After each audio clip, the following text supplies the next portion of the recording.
Hi friends, మన ఈరోజు 17406 ఆదిలాబాద్ నుంచి తిరుపతి వరకు మరియు 17405 తిరుపతి నుంచి ఆదిలాబాద్ వరకు ట్రావెల్ చేసే కృష్ణా ఎక్స్ప్రెస్ డీటెయిల్స్ అయితే తెలుసుకుందాము.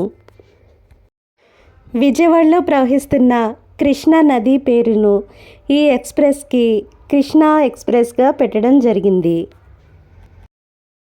సౌత్ సెంట్రల్ రైల్వే జోన్కి చెందిన ఈ కృష్ణా ఎక్స్ప్రెస్ ఆదిలాబాద్లో స్టార్ట్ అయ్యి మొత్తం 24 గంటల 35 నిమిషాల్లో 60 రైల్వే స్టేషన్లో హాల్ట్ అవుతూ 1147 కిలోమీటర్ల దూరాన్ని కనీసం 50 కిలోమీటర్ల per hour average speed, maximum speed 110 kilometre per hour స్పీడ్తో కంప్లీట్ చేస్తుంది. ఈ కృష్ణా ఎక్స్ప్రెస్లో ప్యాంట్రీ కార్ అయితే లేదు. ఆన్ బోర్డ్ కేటరింగ్ మరియు ఈ కేటరింగ్ సౌకర్యం అయితే కలదు. ఇక్కడ మనం విజయవాడ రైల్వే స్టేషన్లో హాల్ట్ అయిన కృష్ణా ఎక్స్ప్రెస్ని అయితే చూస్తున్నాము. ఈ కృష్ణా ఎక్స్ప్రెస్కి లాలాగూడ వ్యాప్ 7 లోకోమోటివ్ని లేక వ్యాప్ 4 లోకోమోటివ్ని అయితే వినియోగిస్తారు. ఈ కృష్ణా ఎక్స్ప్రెస్లో third AC, sleeper, AC chair car, second sitting, general coaches అయితే ఉంటాయి. ఈ కృష్ణా ఎక్స్ప్రెస్ తెలంగాణ, మహారాష్ట్ర, ఆంధ్రప్రదేశ్ రాష్ట్రాల గుండా ప్రయాణిస్తుంది. ఈ కృష్ణా ఎక్స్ప్రెస్కి ఆదిలాబాద్ నుంచి మహారాష్ట్రలోని హజూర్ సాహెబ్ నాందేడ్ వరకు ట్రావెల్ చేసే ఇంటర్సిటీ ట్రైన్తో ర్యాక్ షేరింగ్ అయితే కలదు.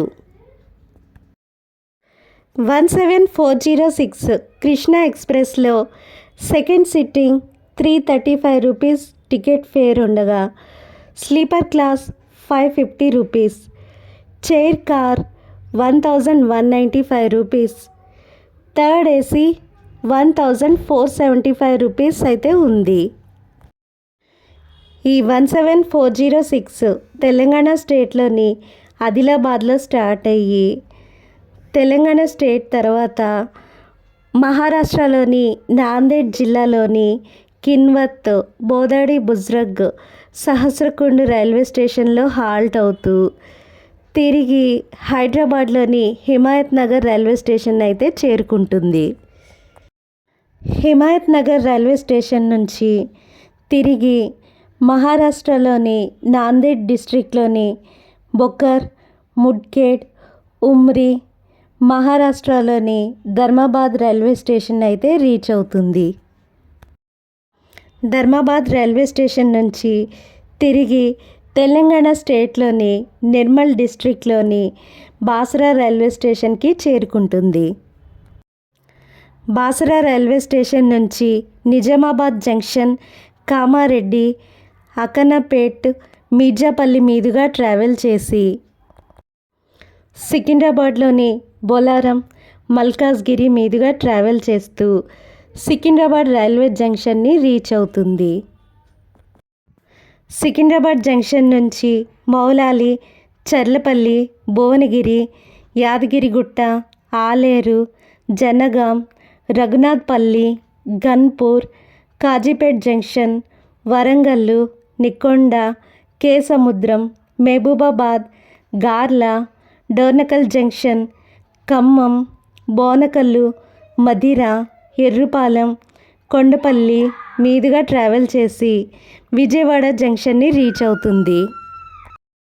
విజయవాడ నుంచి మధ్యలో ఉన్న రైల్వే స్టేషన్లో హాల్ట్ అవుతూ డెస్టినేషన్ తిరుపతి రైల్వే స్టేషన్ని చేరుకుంటుంది. ఈ కృష్ణా ఎక్స్ప్రెస్లో ఏసీ కోచెస్ మరియు స్లీపర్ కోచెస్ తక్కువగా ఉండి second sitting 2S, D1, D2, D3, D4, D5, D6 మరియు జనరల్ కోచెస్ అయితే ఎక్కువగా ఉంటాయి. ఈ కృష్ణా ఎక్స్ప్రెస్ చిన్న చిన్న రైల్వే స్టేషన్లో కూడా హాల్ట్ అవుతుంది కాబట్టి ట్రావెల్ డ్యూరేషన్ ఎక్కువగా ఉండడం వల్ల ట్రైన్ కాస్త రైల్వే స్టేషన్కి లేట్గానే వస్తుంది. Thank you friends for watching this video.